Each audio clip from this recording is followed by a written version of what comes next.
Welcome दोस्तों, आज की ये कहानी काफ़ी इंटरेस्टिंग है। हाँ, कहानी थोड़ी लंबी है लेकिन काफ़ी मज़ेदार है, इसीलिए बिना वक्त जाया किए कहानी की तरफ बढ़ते हैं।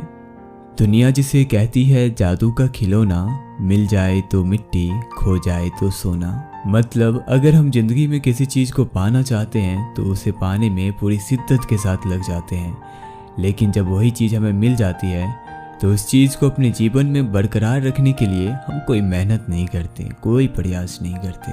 मैं आज इसी वाक्य के ऊपर एक बेहद दिल छू जाने वाली कहानी आप सबके सामने प्रस्तुत करता हूँ। ये कहानी उन दो प्रेमियों की है जब वो कॉलेज में थे। उन दोनों का स्वभाव एक दूसरे से बिल्कुल अलग था। अगर किसी को नृत्य अच्छा लगता था तो दूसरे को नृत्य देखना भी पसंद नहीं था। एक को दूसरे से मिलना जुलना पसंद था, जबकि दूसरे को किसी की कंपनी की जरूरत नहीं थी। वो अपना अकेले कोने में पढ़ती रहती थी। भाविका जो कि पढ़ाई में उत्तीर्ण थी पर क्लास में उसका कोई दोस्त नहीं था। सारे उसे चश्मिश बुलाकर चिढ़ाते थे। 12वीं के बाद उसका दाखिला एक अच्छे कॉलेज में छात्रावास के कारण हुआ और उसी कॉलेज में एक बेफिक्रा अविनाश ने भी दाखिला लिया। वो पढ़ाई में थोड़ा कम होशियार था, परंतु वो हमेशा हंसता और हंसाता रहता था। सारे उसके बेहद नज़दीक रहते थे। लड़कियां भी अविनाश की दोस्त बनना चाहती थी, पर दूसरी तरफ भाविका जो कि हमेशा पढ़ती रहती थी, उसे इन सब चीज़ों से कोई फर्क नहीं पड़ता था। अविनाश का कुछ ही महीने में पूरे कॉलेज में नाम हो गया, परंतु एक दिन वो सब लेबोरेटरी में बैठे हुए थे। वहीं भाविका और अविनाश को एक टीम बनाया गया, पर वो 3 घंटे में उनकी दोस्ती काफ़ी अच्छी हो गई। और फिर क्या था, वह दोनों मिलने लगे। भाविका अविनाश की पढ़ाई में काफ़ी सहायता करती थी। अविनाश भी भाविका को अकेला नहीं छोड़ता था। जो भी भाविका को कॉलेज में चिढ़ाते थे वो अब इन दोनों की जोड़ी देख सारे जलते थे। अविनाश एक बार जो बोलता था भाविका उसके लिए असाइनमेंट, प्रोजेक्ट आदि बना दिया करती थी। एक दिन जब अविनाश कॉलेज कैंटीन में अपने दोस्तों के साथ बैठा हुआ था, उस वक्त भाविका अपनी क्लास के लिए गई हुई थी। तो एक दोस्त ने अविनाश से पूछा, यार तू भाविका से बात भी कर लेता है, लेकिन तेरे अलावा उससे तो पूरे कॉलेज में कोई बात नहीं करता। तो अविनाश ने मजाक उड़ाते हुए जवाब दिया, यार सबके जीवन में भाविका जैसी लड़की होनी चाहिए ताकि उसे कोई काम ना करना पड़े। उसने बोला कि मैं भाविका का इस्तेमाल कर रहा हूँ क्योंकि वो मेरा सारा काम कर देती है और मैं अपने जीवन में बहुत खुश हूँ। पर वहीं जब भाविका अपनी क्लास में जा रही थी तो उसी बीच उसके फ़ोन पे एक मैसेज आता है कि आज की क्लास रद्द हो गई है। तो वह अपने कैंटीन की तरफ चले जा रही थी, जहाँ पर उसने अविनाश की अपने लिए कटाक्ष भरी बातें सुनकर वह रोते हुए अपने घर चली गई।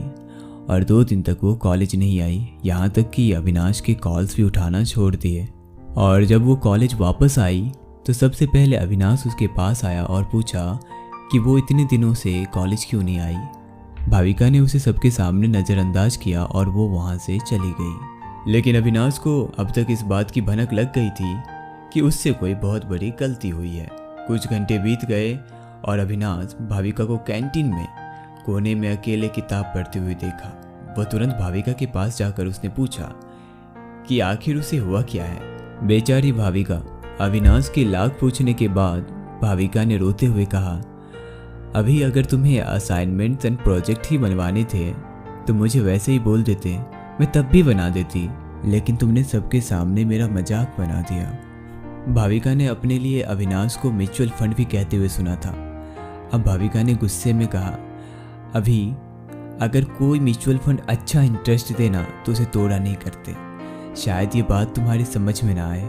यह सब कहकर जब भाविका कैंटीन से बाहर जाने लगी तभी पीछे से अविनाश की आवाज़ आई, भाविका तुम हमेशा मुझसे पूछती थी कि मेरे तो इतने सुंदर सुंदर लड़कियां दोस्त है, तो तुम हमेशा मेरे साथ ही क्यों घूमते हो। और मैं तुम्हारी इस सवाल पे बस हंस दिया करता था। तो आज मैं तुम्हें उस सवाल का जवाब देना चाहता हूँ। भाविका यह सुनकर पीछे मुड़ी तो उसने देखा अविनाश एक टेबल पे खड़ा होकर बोल रहा है। वह आश्चर्यचकित होकर देख रही थी अविनाश को।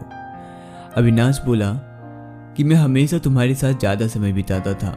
मुझे तुम्हारे साथ पढ़ाई करने का असली मज़ा आता था क्योंकि मैं तुमसे प्यार करने लगा हूँ। भाविका आई लव यू, उसने सबके सामने बोला। भाविका की आंखों में आंसू आ गए थे।